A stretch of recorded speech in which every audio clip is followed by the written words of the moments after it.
La vicenda Tecnis è un groviglio di situazioni complicate. Bisogna partire però dal ragionamento che va semplificato tutto, e va semplificato tutto partendo da un presupposto generale, che l'azienda va messa in sicurezza. L'ANAS deve a Tecnis circa 20 milioni di euro, si facciano i decreti ingiuntivi all'ANAS. I soci devono a Tecnis alcuni milioni di euro, si faccia l'azione di responsabilità. Va messo tutto a chiarezza.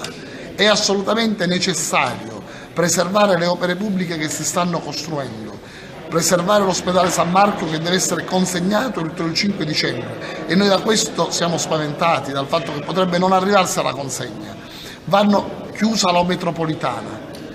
Ora a noi giunge voce che probabilmente il San Marco potrà andare avanti pagando le aziende e i lavoratori direttamente. Pare che sia possibile sbloccare il SAL facendo i pagamenti diretti. Sembrerebbe esserci un provvedimento della magistratura. Se questo è vero e un SAL di 1.650.000 euro va a sblocco, questo sarebbe molto importante se va a sblocco sullo stesso cantiere.